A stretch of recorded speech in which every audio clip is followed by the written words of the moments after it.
Faut- Ah, Tu le colles. Oui, oui. Ah, le mieux peut-être c'est de monter ça pour que je. Maintenant, c'est là. Ah, ok. Voilà. J'ai pas une bonne vue. Merci. Là c'est mieux. Comme ça. Oui, oui, c'est bon comme ça. On va prier. C'est quoi prier? On va commencer par quoi déjà? Seigneur, nous arrivons dans salle des quatre coins de l'horizon. Ah, c'est combien ça?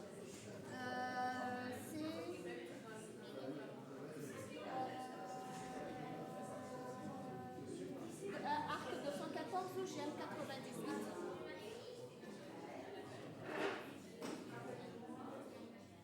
Voilà.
quatre coins de l'horizon, nous voilà chez toi.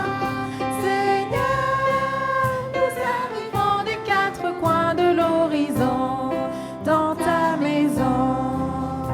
Nous avons marché au milieu de nos frères, nous avons porté le poids de nos jours, nous avons souffert en voyant leur colère.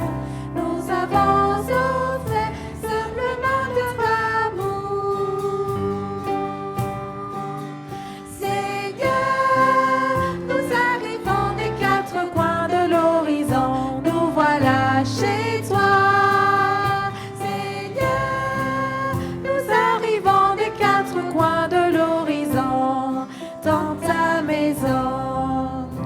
Nous voici enfin tous autour de la table, rassemblés ici pour parler de toi. Tu nous as nourris d'un amour formidable et nous te chantons simplement notre joie.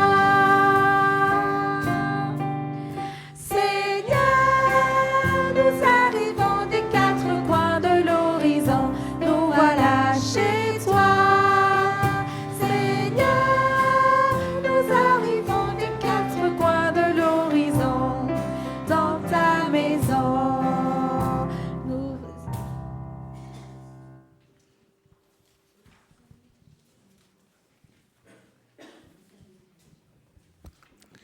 Bonjour à toutes et à tous, j'espère que vous allez bien. Aujourd'hui, comme vous pouvez le voir, ce sont les adolescents de Cergy et Mans qui ont préparé la liturgie du culte. C'est une grande première pour nous, mais pas pour Dieu. On croit que vous allez être touchés par la parole de Dieu durant ce culte. Pour commencer, je vous propose de rentrer dans un temps de prière. Seigneur, je te prie pour toutes les personnes qui se trouvent dans ce temple. Merci de les avoir protégées durant leur trajet pour le temple. Je te prie aussi pour leur force et leur faiblesse. Fais qu'ils soient touchés durant ce culte.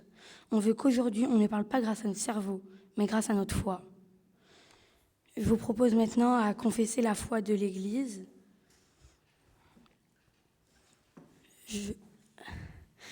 Je crois en Dieu, le Père Tout-Puissant, Créateur du ciel et de la terre.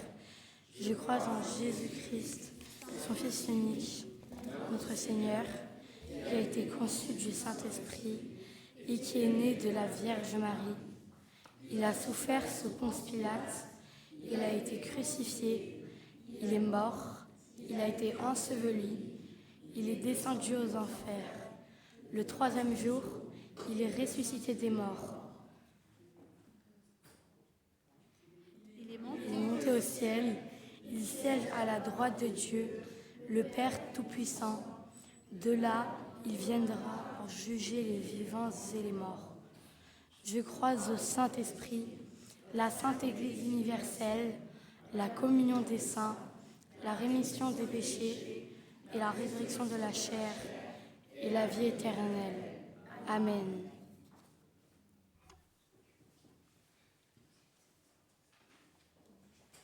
C'est le moment des annonces.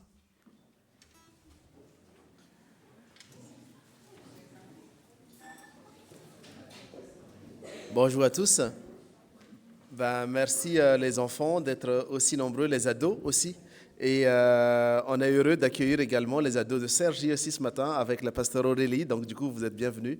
Et c'est toujours une joie d'avoir cette interaction entre nos deux églises. Donc du coup, voilà. Et aussi, on a l'honneur ce matin également que le culte soit animé par nos plus jeunes. C'est aussi une façon de leur laisser la place dans la vie de notre église. Et du coup, c'est de cette manière aussi que justement, chacun de ces jeunes de maintenant puisse grandir dans la foi et également servir par rapport au talent de chacun. En termes d'annonces, donc quelques annonces pour la semaine. Alors, c'est vrai que du coup, on est en semaine vacances scolaires, donc c'est pour ça qu'on n'a qu'un seul culte ce matin. Donc pendant les 2 semaines qui vont arriver, on n'a qu'un seul culte qui commencera à 10h30. En termes d'annonces, donc du coup, il y a le groupe de femmes qui va se retrouver le samedi 14 mars à 14h. Donc, il y aura des interventions extérieures pendant ce temps de groupe de femmes pour encourager les sœurs aussi pendant ce groupe. Et donc, il y aura une libre participation pour ce temps de groupe de femmes. Donc, il faut s'approcher de d'Anne-Marie pour plus de renseignements. Et ensuite, on va arriver bientôt aussi au mois de mars, notamment le temps des élections. Donc, vous avez sûrement entendu parler des élections aussi municipales, mais également le temps de nos assemblées générales de l'Église. Donc, retenez déjà la date du 22 mars. Ce sera l'assemblée générale de notre Église. Donc, les convocations vont vous être envoyées au plus tard vers la semaine du 10 mars, un peu avant. Donc, par mail, et pour ceux qui souhaitent, ils viennent vers nous pour demander une copie version papier. Donc, dimanche 22 mars, culte à 9h45, début de l'Assemblée générale de l'association cultuelle à 10h45, suivi d'un repas. Et l'après-midi, on a l'Assemblée générale de notre association diaconale de l'entraide qui commence à 14h. On essaiera de finir un peu plus tôt pour que ceux qui n'ont pas pu voter également ce jour puissent voter dans le reste de l'après-midi. Donc, c'est retenu dans vos agendas 22 mars avec une convocation qui va vous être envoyée par voie électronique ou pour ceux qui leur demandent par voie postale. Ensuite, donc, vous savez que cette année aussi, Pâques va arriver très vite. Le dimanche d'après, donc du coup, le dimanche 29 mars, on a le culte participatif. On a l'occasion et l'habitude maintenant que chaque famille puisse participer pendant le dimanche des rameaux. Et donc, ce sera le dimanche 29 mars où chacun, avec ses talents, puisse participer en famille ou tout seul par des chants, par des instrumentales, par des louanges, par des prières. Donc, n'hésitez pas à vous manifester et surtout à inscrire vos prestations, que ce soit individuel ou en groupe ou en famille, pour qu'on puisse organiser ce culte de rameau du 29 mars. Et ensuite, après, on aura la Semaine Sainte, où il y aura un culte tous les dimanches de la Semaine Sainte qui précède Pâques. Du coup, le culte sera à 19h. Je m'arrête là pour le temps des annonces. S'il y a des questions, n'hésitez pas à venir vers moi ou à venir vers Arnaud. De toute façon, ces événements vont vous être rappelés aussi par la newsletter du lundi pour ceux qui reçoivent par mail ou aussi via les annonces de WhatsApp pour le vendredi. Voilà, merci à tous. Et puis du coup, je donne la main aux ados pour la suite de la liturgie.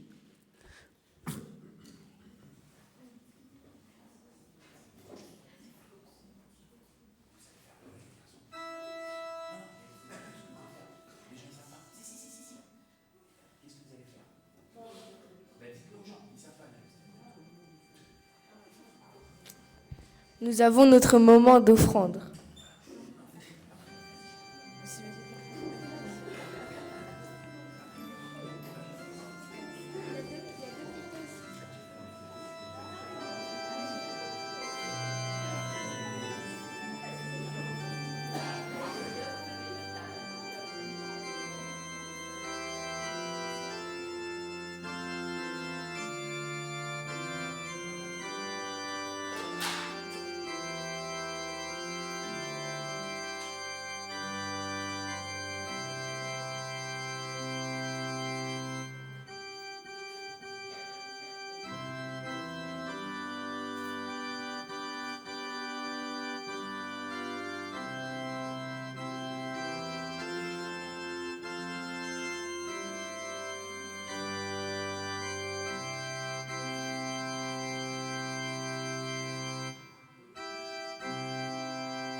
Notre Dieu, nous te remercions de nous avoir donné cet argent que nous offrons pour ton Église. Nous te demandons de bien utiliser cet argent pour ton œuvre. Pour que l'Église se déploie et qu'elle apporte plus de paix et de joie. Amen.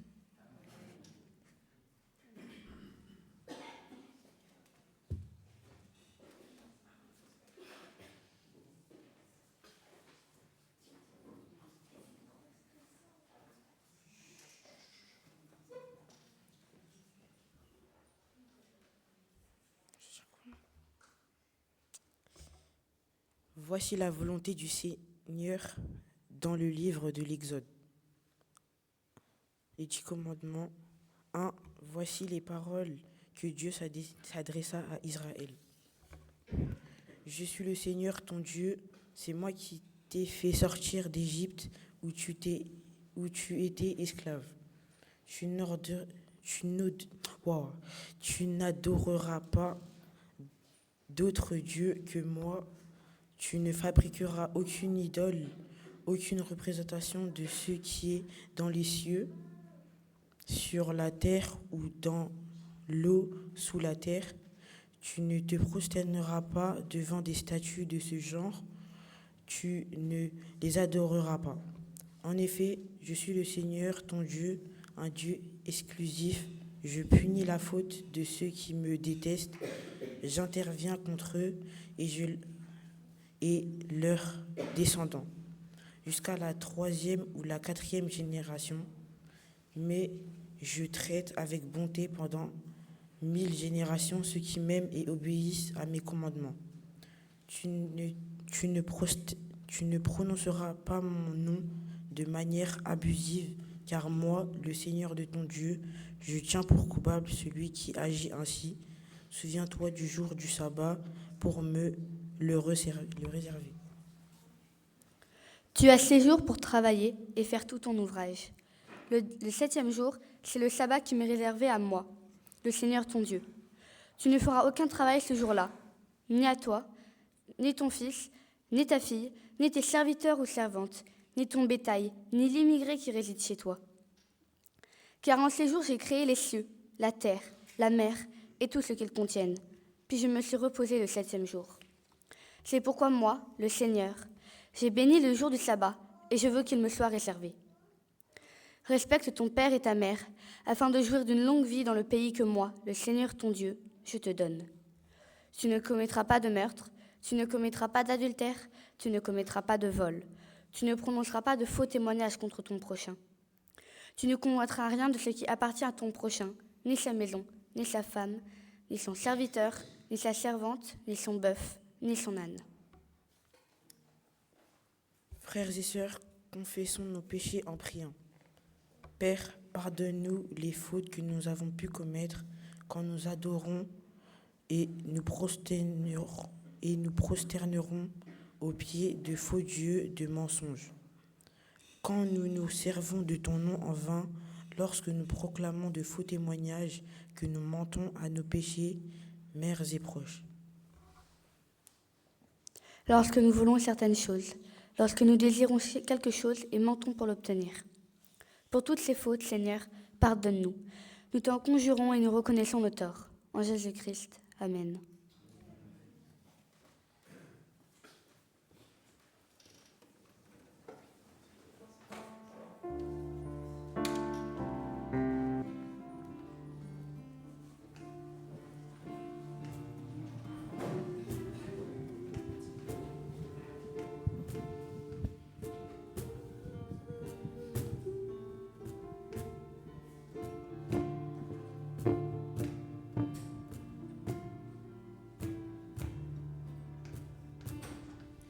Pardon, Seigneur, pardon pour toutes tes résistances. Viens enlever nos suffisances et chasser notre arrogance. Pardon, Seigneur,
pitié de nous.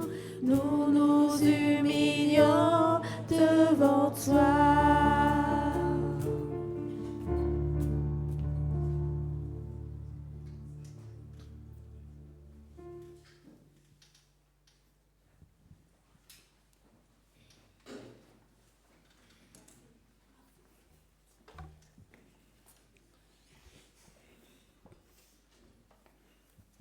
Il est dit dans la Bible, en 2 Chroniques 30, verset 9b, En effet, l'Éternel, votre Dieu, fait grâce et est rempli de compassion.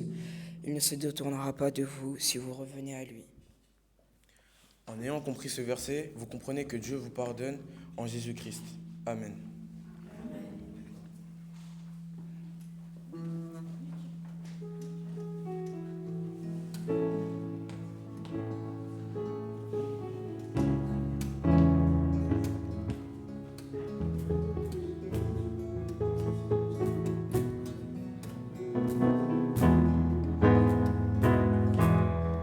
Comment expliquer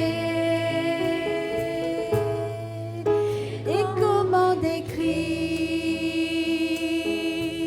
un amour si grand, si puissant que rien ne peut le contenir. Tu sais mes espoirs, Seigneur, tu sais mes craintes. Et mes mots sont bien trop petits pour dire tout l'amour que j'ai pour toi. Alors entends mon cœur, mon esprit qui te loue. Entends le chant d'amour d'un enfant racheté. Je prendrai mes faibles mots pour te dire quel Dieu merveilleux tu es. Mais je ne pourrai pas te dire combien je t'aime, alors entends mon cœur. C'est tout comme la pluie, les mots pouvaient couler. Et si jamais l'éternité, je ne pourrais pas l'exprimer. Dans les battements de mon cœur, tu entendras toujours. Merci pour la vie, pour la vérité et pour le chemin. Alors entends mon cœur, mon esprit qui te loue. Entends le chant d'amour d'un enfant racheté. Je prendrai mes faibles mots pour te dire quel Dieu merveilleux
Je vous invite à prendre place. Il y a Kétiana qui a le micro pour entendre vos actions de grâce, vos sujets de reconnaissance. Il y a 2 chants.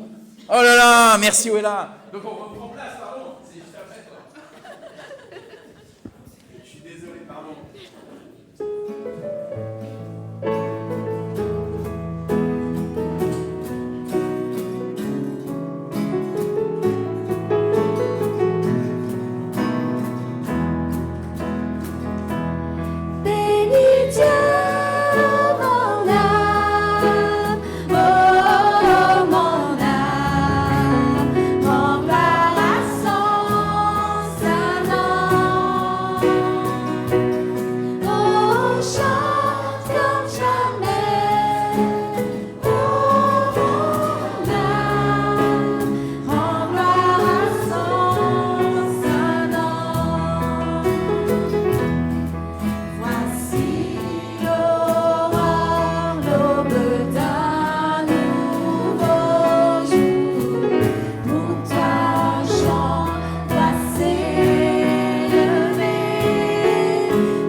Et donc cette fois-ci, je vous invite à prendre place et Kétiana donc a le micro.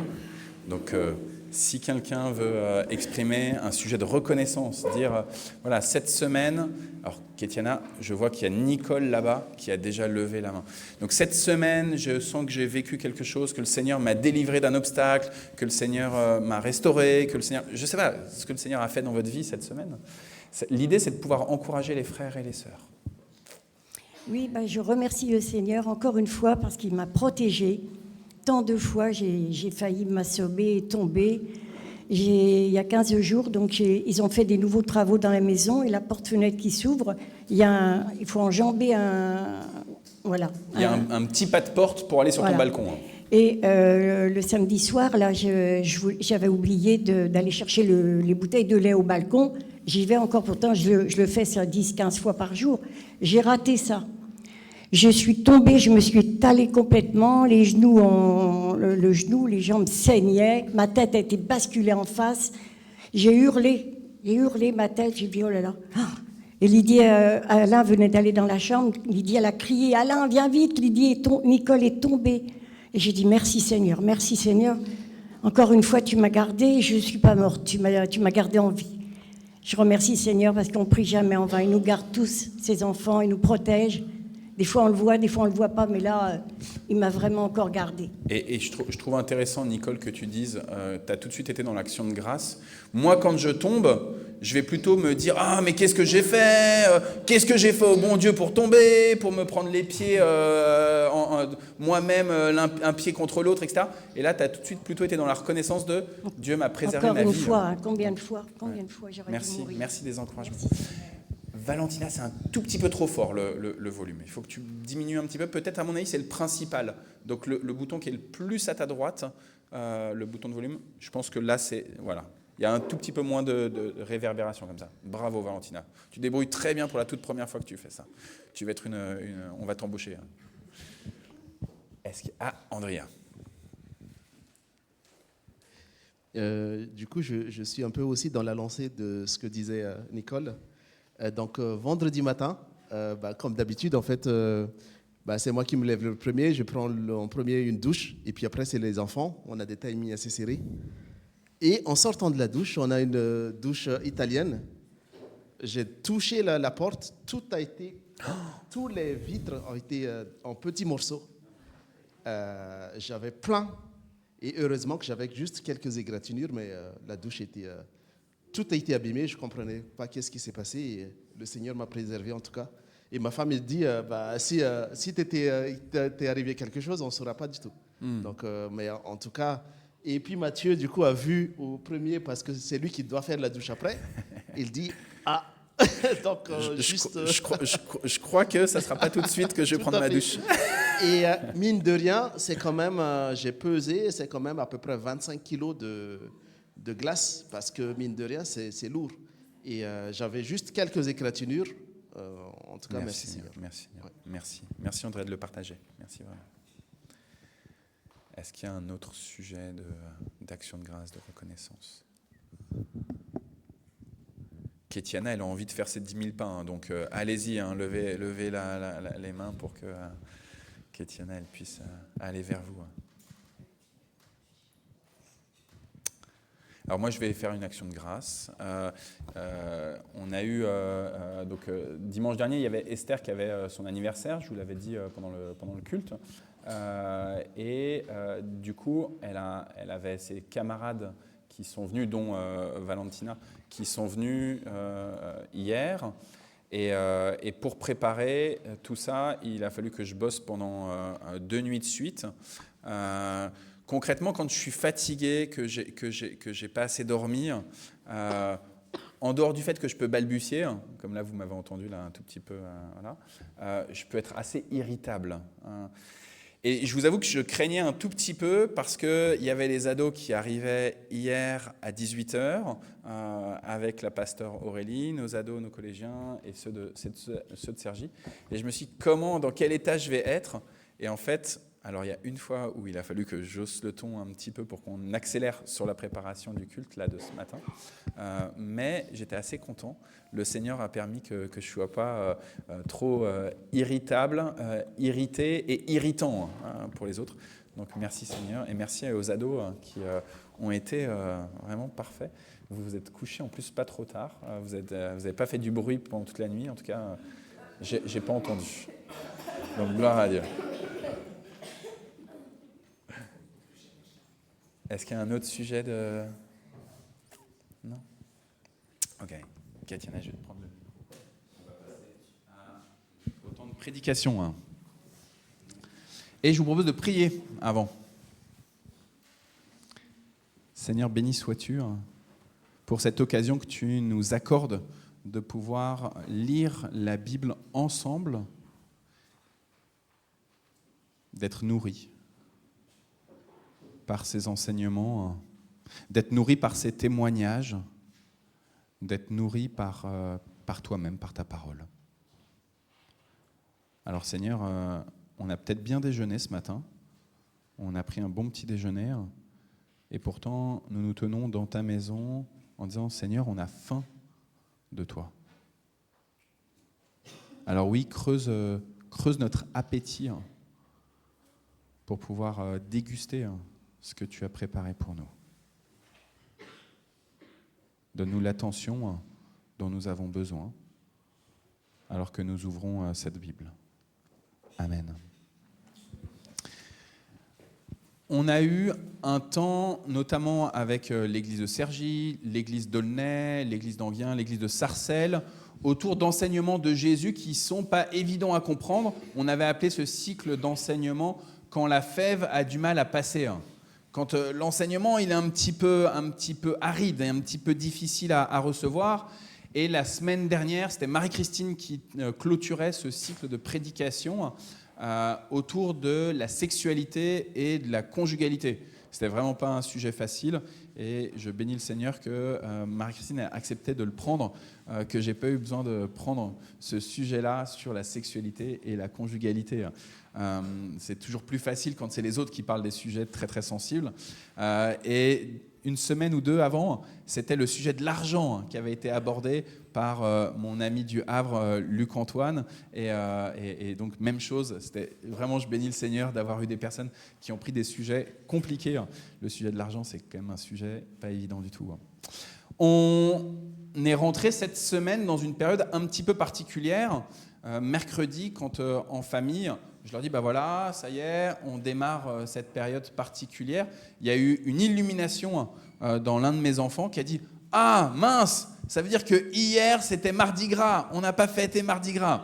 Donc, on vient de commencer la période du carême. Le carême, c'est 40 jours avant Pâques. 40 jours, si vous regardez vraiment dans votre calendrier, vous allez dire, mais il y a un peu plus que 40 jours, en fait, parce que c'est 40 jours sans compter les dimanches, jusqu'au samedi saint inclus, donc juste avant Pâques, juste avant cette fête de Pâques. 40 jours pour se préparer spirituellement. Traditionnellement, historiquement, c'était un temps où on jeûnait, on mangeait maigre, on ne mangeait pas de choses trop grasses. On prenait vraiment un temps où on se mettait physiquement, psychiquement, spirituellement dans les meilleures dispositions pour accueillir la grâce de la fête de Pâques. Lamina, est-ce que tu te souviens ce qui se passe à Pâques ? Alors vas-y, dis-le au micro plus fort. Jésus, il est ressuscité. Jésus, il est ressuscité. Notre foi, votre foi, frères et sœurs, elle est complètement vaine, elle ne sert à rien si Jésus n'était pas ressuscité. Le centre de la foi chrétienne, c'est la résurrection de Jésus. C'est même pas la mort de Jésus. La mort, elle est importante parce que sans la mort, il n'y a pas la résurrection, évidemment.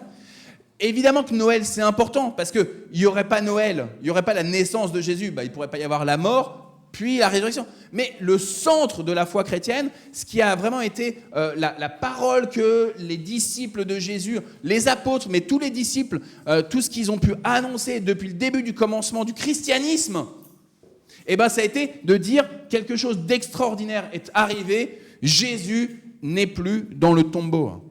Et c'est tellement bouleversant que même les disciples, ils avaient du mal d'abord à saisir si c'est vraiment vrai. Est-ce que c'est pas un fantôme ? Est-ce que c'est pas notre imaginaire ? Est-ce que c'est pas quelque chose comme ça dans notre tête ? Est-ce que c'est pas des racontards ? Est-ce que c'est pas des gens qui racontent que éventuellement, peut-être, mais en fait le corps de Jésus, il a été enlevé. C'est pour ça que les gardiens étaient devant le tombeau. Parce qu'on avait peur que les disciples de Jésus enlèvent le corps du Christ et qu'ils fassent croire que Jésus est ressuscité. Donc on sent bien qu'il y a une tension là qui se joue, il y a quelque chose, un nœud qui est là, et en fait, quand on le reçoit, d'un seul coup, tout est dénoué. D'un seul coup, au lieu d'être enchaîné, eh ben, on est libéré. Enchaîné, par exemple, sur la question de quel est le sens de mon existence. Il y a beaucoup de gens autour de nous, et peut-être que c'est votre cas à vous, qui se disent, mais à quoi je sers ? Encore dernièrement, quelqu'un d'âgé, de très âgé, m'a dit, à quoi ça sert de continuer à vivre quand notre vie, elle est inutile ? Dans un temps où on parle d'euthanasie, pas seulement les soins palliatifs, mais d'euthanasie, du fait d'ôter la vie à quelqu'un, que la personne, elle ôte elle-même sa vie en prenant des médicaments, ou qu'on lui ôte la vie, il y a beaucoup de nos aînés qui se disent « à quoi ça sert que je vive ?» Quand on vient après X années de mariage, quand on a perdu son mari, qu'on est veuf, qu'on est veuve, des fois on se dit « mais à quoi ça sert que je vive encore ?» Et combien il y a de couples, quand il y en a un qui meurt, et 6 mois après, il y a le deuxième qui part. Comme si d'un seul coup, j'avais perdu l'essence même de mon existence. Ça n'a plus de sens que je sois ici, sur cette terre. Et quand on reçoit cette nouvelle folle de la résurrection de Jésus, que le Messie de Dieu est mort sur la croix, mais qu'il a bravé la mort, qu'il a éclaté la pierre du tombeau, cette pierre, elle a été roulée, mais en fait, tout est éclaté. Alors on est libéré. Parce qu'on découvre que le sens de notre existence, il est dans cette résurrection-là. Il est dans cette résurrection. Dans quelque chose qui humainement, n'est absolument pas concevable. On apprend depuis qu'on est petit, et on le vit depuis même que l'être humain, avant même qu'il sache écrire, on avait l'habitude de rites funéraires. On a l'habitude qu'il y a des naissances, il y a une vie, et puis il y a la mort, et point final. C'est fou ce qui se passe à Pâques. Merci Lamina de nous avoir dit ce qui se passe à Pâques. Mais c'est tellement fou qu'on a besoin de se préparer intérieurement. On a besoin de laisser le Saint-Esprit, parce que ce n'est pas intellectuellement qu'on peut saisir l'événement de Pâques, qu'on peut saisir cette résurrection de Jésus. C'est uniquement spirituellement. Et on a besoin d'un temps où le Saint-Esprit va travailler notre âme, va travailler notre corps, va travailler notre esprit, pour que nous puissions saisir ce qui se vit le dimanche de Pâques. Et qu'on puisse pas seulement aller à l'église, mais qu'on puisse être transformé radicalement dans notre existence. L'idée, c'est pas simplement de faire une chasse aux œufs le matin de Pâques. C'est sympa la chasse aux œufs. Mais en fait, moi, je mange du chocolat quasiment tous les jours de l'année.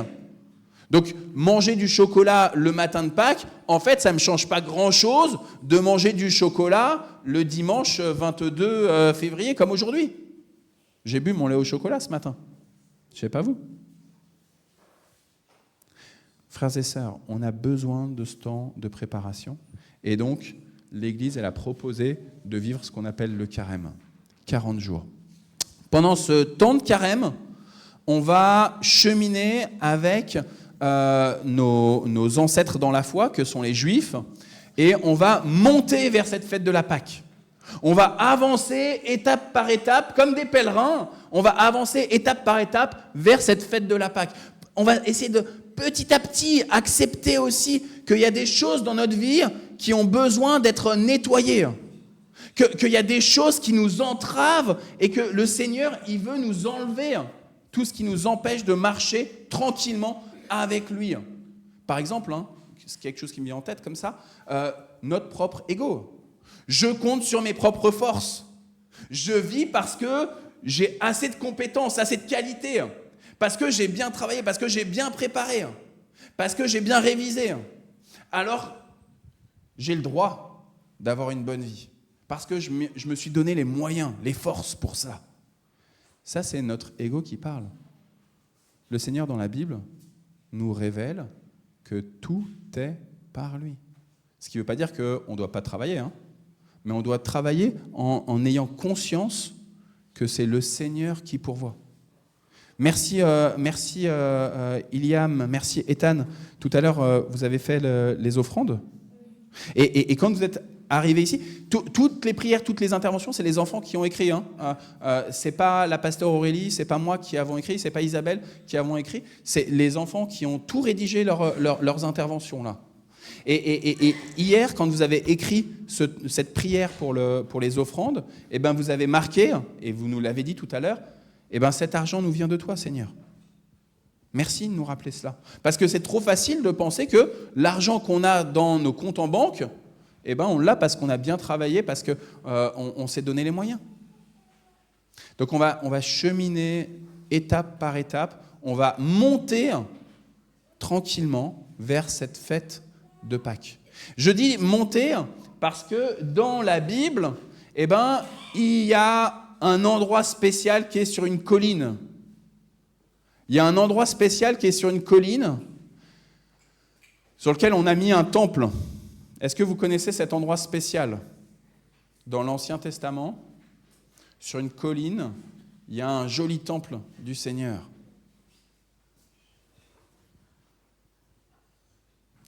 Jérusalem, Jérusalem, la ville qui est sur les hauteurs. Jérusalem, Jérusalem. Il y a dans la Bible cette indication que 3 fois dans l'année, les Juifs, ils allaient à Jérusalem et ils montaient vers Jérusalem. Et en montant vers Jérusalem, ils entonnaient des chants. Alors on ne connaît pas de quelle manière ils chantaient ces chants-là à l'époque. Nous, on a des versions plus modernes de ces chants-là. Ces chants, on les appelle les psaumes.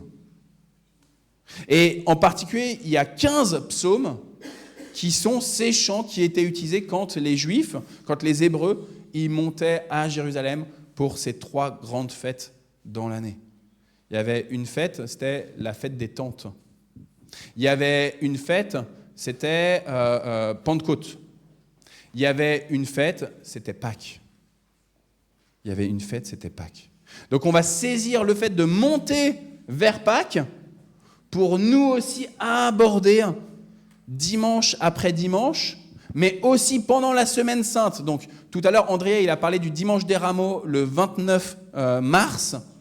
À partir du dimanche des Rameaux, culte participatif, j'espère que vous allez tous faire quelque chose pour ce culte participatif, que vous allez faire un chant, une danse, une scénette, un conte, une prière, une lecture, je ne sais pas ce que vous allez faire, mais que le Seigneur va vous mettre à cœur quelque chose pour animer la célébration du dimanche des Rameaux. Mais à partir du dimanche des Rameaux, on rentre dans cette semaine de la Passion, cette semaine sainte, et tous les soirs de la semaine sainte, on aura un office. Le lundi saint, le mardi saint, le mercredi saint, le jeudi saint, le vendredi saint, le samedi saint, à 19h, ici, un office. Comme d'habitude, c'est retransmis sur Facebook. Si vous ne pouvez pas venir parce que vous travaillez, vous pouvez vous connecter avec votre téléphone.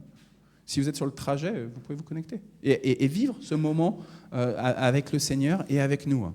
Et pendant tout le carême, dont la semaine sainte, on va travailler ces psaumes qu'on lisait en montant vers Jérusalem, notamment pour la fête de la Pâque.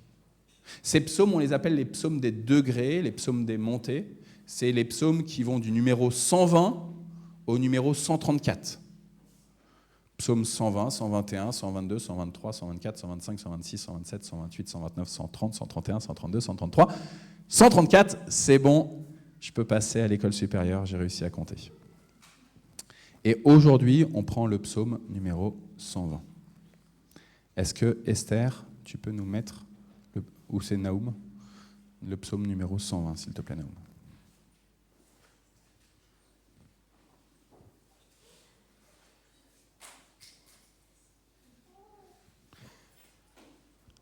Chant pour ceux qui montent à Jérusalem. Quand j'étais dans la détresse, j'ai appelé le Seigneur et il m'a répondu. Seigneur, délivre-moi des gens qui mentent, ils ont une langue trompeuse. Que te rapporte ta langue trompeuse? Eh bien, voici ce qu'elle te rapporte. Des flèches d'un vaillant guerrier aiguisées avec des braises de genêt.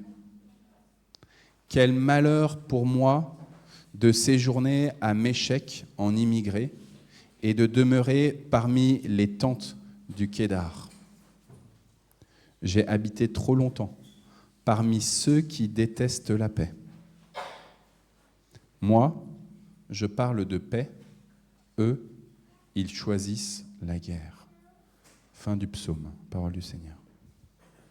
Frères et sœurs, Naoum, tu peux enlever le verset 7, merci chérie.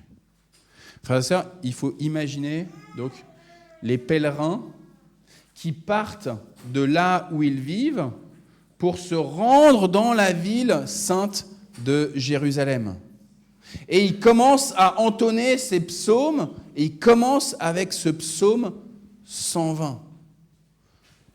J'ai crié au Seigneur et il m'a délivré. Frères et sœurs, je ne sais pas ce qu'il en est pour vous, mais moi, souvent, quand il m'arrive un malheur, mon premier réflexe n'est pas de crier au Seigneur.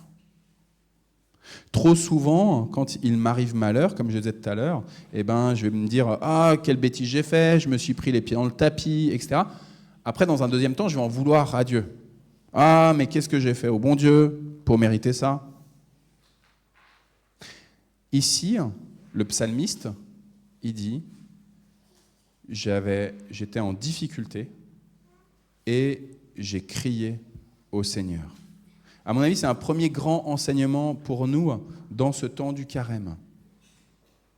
Quand tu as un malheur qui t'arrive, ne compte pas d'abord sur tes propres forces, ne compte pas d'abord sur la stratégie que tu vas mettre en place pour faire en sorte que de malheur on passe à bonheur,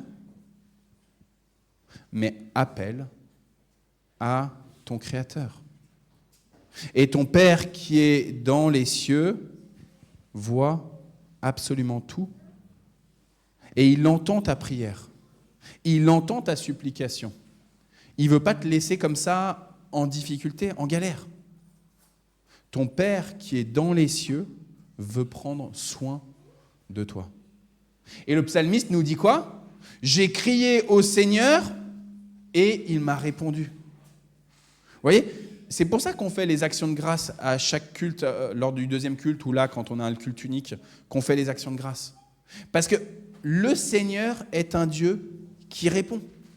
Et s'il a répondu au psalmiste, dont on ne connaît pas le nom, dans le psaume numéro 120, alors il va vous répondre à vous aussi.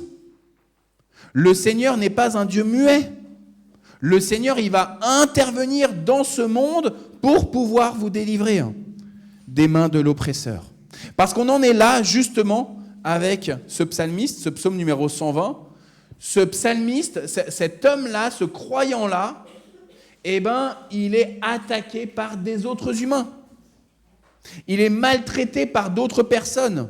Est-ce qu'il est maltraité physiquement ? Dans le psaume, est-ce qu'il est dit « j'ai reçu des coups » ? Non, il n'est pas dit « j'ai reçu des coups ». Est-ce qu'il est dit « j'ai reçu des pierres, j'ai été lapidé » ? Non, il n'est pas dit « j'ai été lapidé ». Est-ce qu'il est dit qu'on m'a fouetté ou qu'on m'a attaché sur une croix ? Non, il n'est pas dit tout ça. Par contre, il est dit que des paroles médisantes et mensongères m'ont été jetées en pleine figure. Des paroles médisantes, mensongères ont été portées à mon égard, face à moi peut-être, en pleine figure, mais aussi derrière moi, dans mon dos. On a médit contre moi.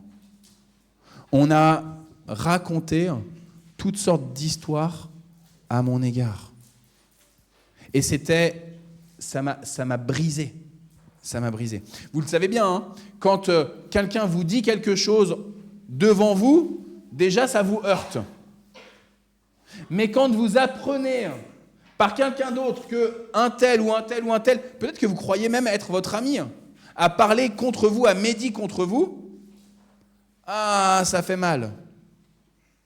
Et souvent, ça provoque une rupture entre la personne et nous. On ne veut plus rien avoir. T'as cassé la confiance, t'as cassé l'amitié, t'as cassé l'amour qu'on avait. Cet homme-là, il dit, j'étais attaqué, j'ai été maltraité, j'ai crié au Seigneur, et il m'a répondu. On a dit contre moi toutes sortes de mauvaises choses, de mauvaises paroles, mais le Seigneur m'a secouru. Peut-être qu'il y a des paroles mensongères, des malédictions qui ont été prononcées contre vous, peut-être même par vos propres parents. Les tu es ceci, tu es cela.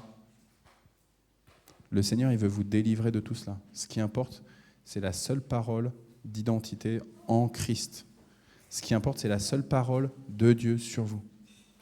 Quelqu'un en qui vous avez confiance, elle a peut-être prononcé à votre égard, elle a certainement prononcé à votre égard des paroles qui n'étaient pas justes, qui étaient mensongères, qui ne correspondaient pas à ce que Dieu a pensé quand il vous a conçu, à ce que Dieu a projeté quand il vous a réalisé.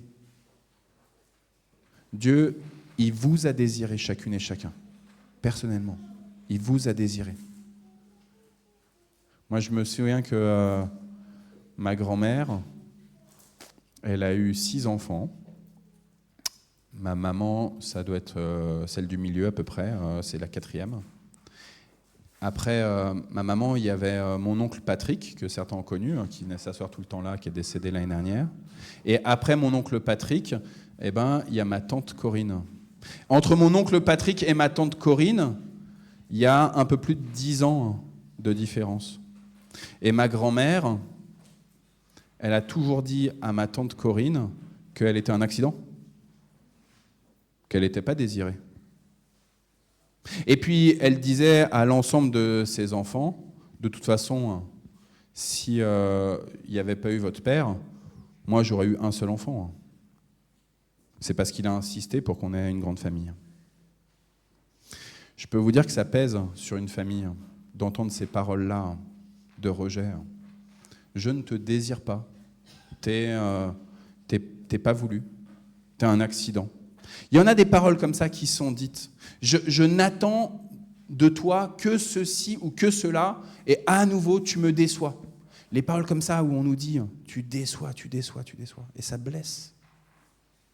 Le psalmiste, il accepte, face à toutes ces paroles qui sont prononcées à son égard, il accepte non pas de se battre en disant « non, ce que vous dites, c'est des mensonges ». Il accepte de lâcher prise en lui-même, en ne cherchant pas à castagner tous ceux qui disent des paroles médisantes contre lui, mais il crie à Dieu. Et l'Éternel secourt. L'Éternel, il fait que la parole de malédiction qui a été portée contre vous, elle devienne nulle, non avenue. Qu'elle n'ait plus d'incidence sur votre esprit, sur votre âme, sur votre corps. Que cette parole-là, qui est une parole traumatisante, elle n'ait plus d'effet.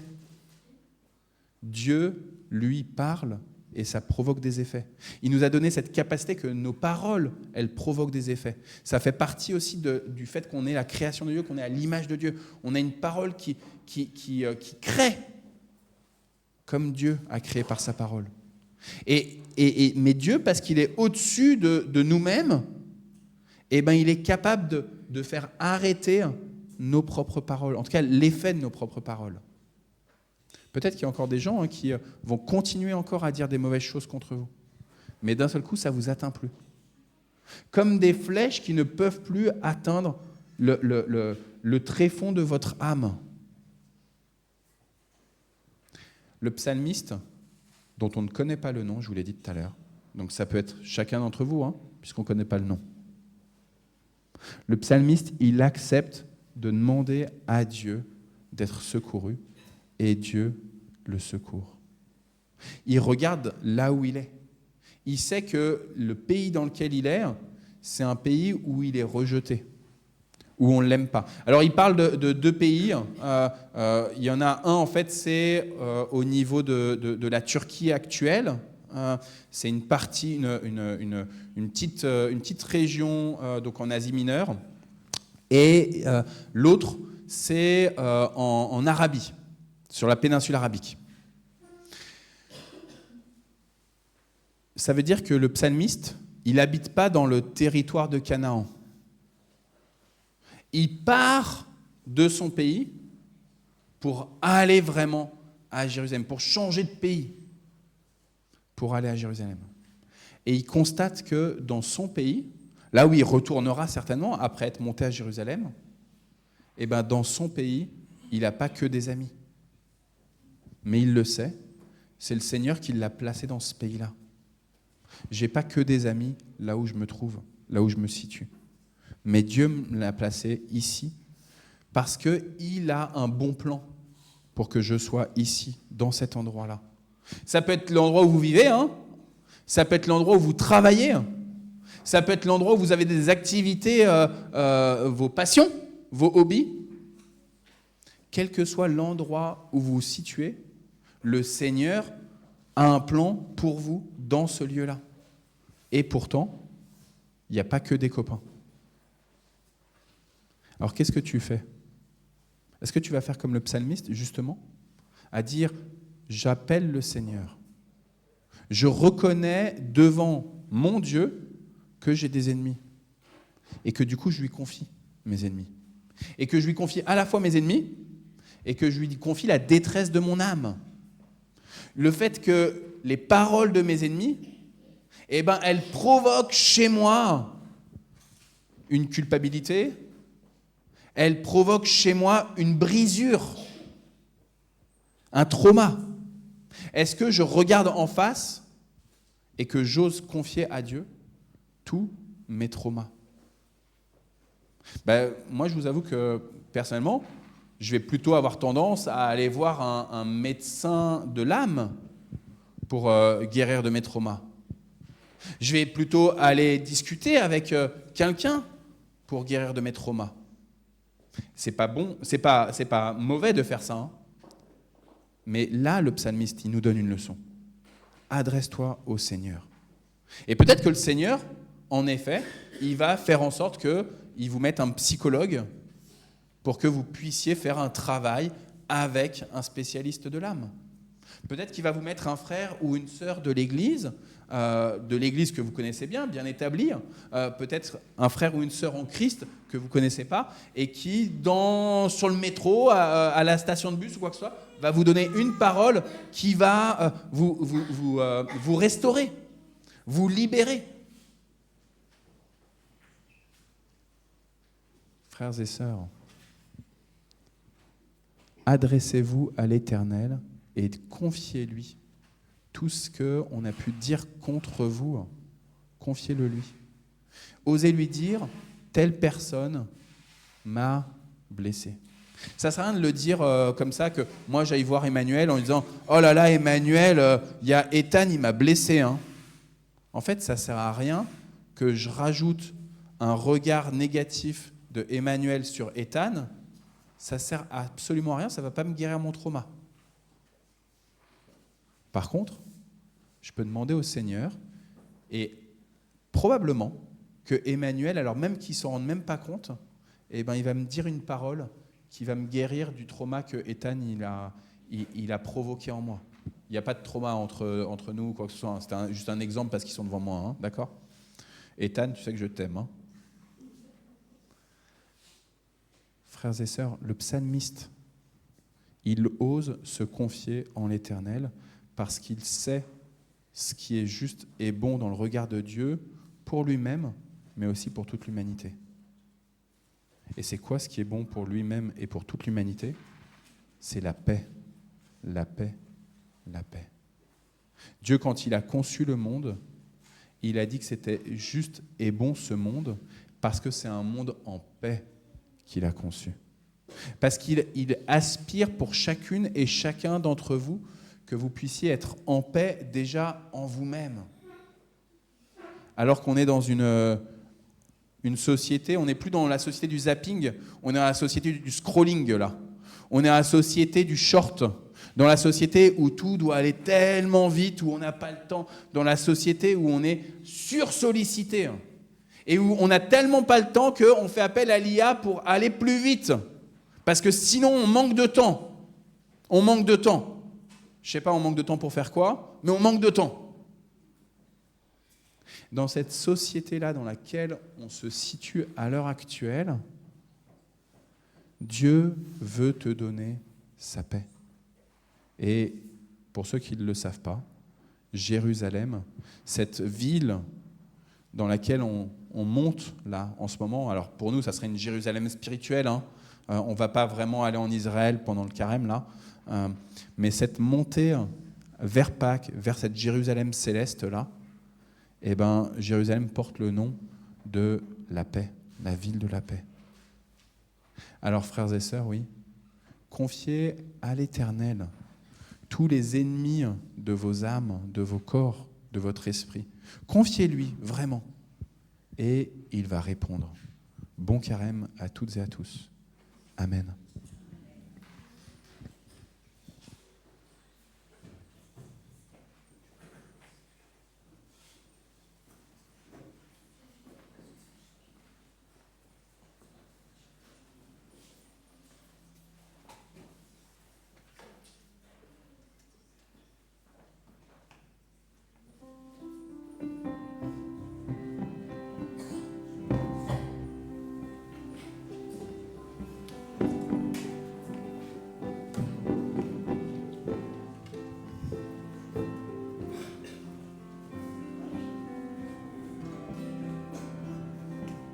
Si la lune me claque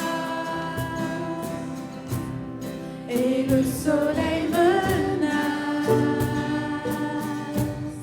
créateur des étoiles, mon secours est en toi. Si mes larmes ruissellent et que mon pas chancelle, Créateur de la terre, mon secours est en toi.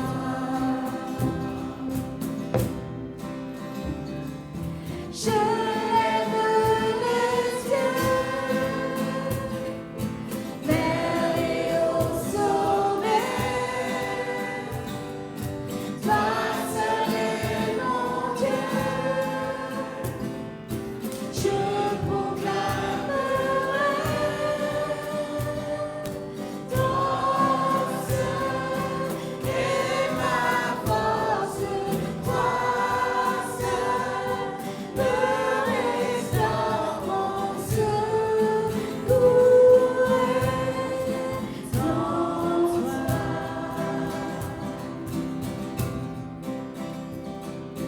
Toujours tu me portes, jamais tu ne dors, mon secours est en toi.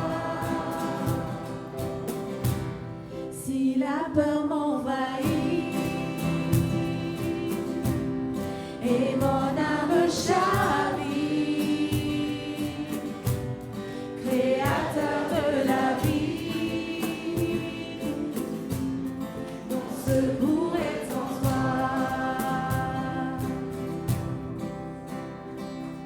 Je lève les yeux vers les hauts sommets. Toi seul est mon Dieu. Je proclamerai, toi seul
entrons dans l'intercession.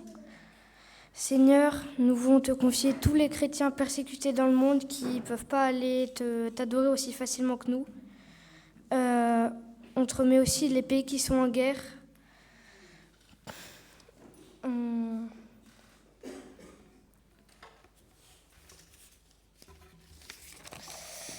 On te demande d'aider les malades à guérir, de nourrir ceux qui ont faim, et puis de bénir toutes les personnes qui partent en vacances, qui sont sur la route en ce moment, et puis aussi les personnes qui n'ont pas l'argent de partir. Ensemble, nous disons la prière que Jésus nous a laissée. Notre Père qui es aux cieux, que ton nom soit sanctifié, que ton règne vienne, que ta volonté soit faite sur la terre comme au ciel. Donne-nous aujourd'hui notre pain de ce jour, comme nous pardonnons aussi à ceux qui nous ont offensés. Ne nous laisse pas entrer en tentation, mais délivre-nous du mal, car c'est à toi qu'appartiennent le règne, la puissance et la gloire, pour les siècles des siècles. Amen. On va rester debout. Juste pour que vous sachiez, Clarisse, qui était avec Emmanuel, elle a une extinction de voix, d'où le fait qu'elle n'a pas pu lire. Recevez la bénédiction de Dieu. Que l'amour de notre Seigneur Jésus-Christ soit avec vous et que vous puissiez de mieux en mieux le connaître.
Oui, moi je m'entends pas. Arrivé un moment, c'était coupé. Quand tu jouais. Ah bon?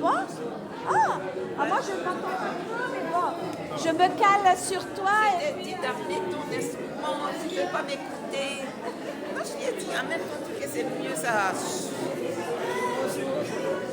Non, il faut... Non, merci à toi, parce qu'arrivé un moment, avant la fin de ce morceau, l'autre morceau d'avant, je la chantais. Tiens, on va enlever le tissu, là, on va ranger là-bas.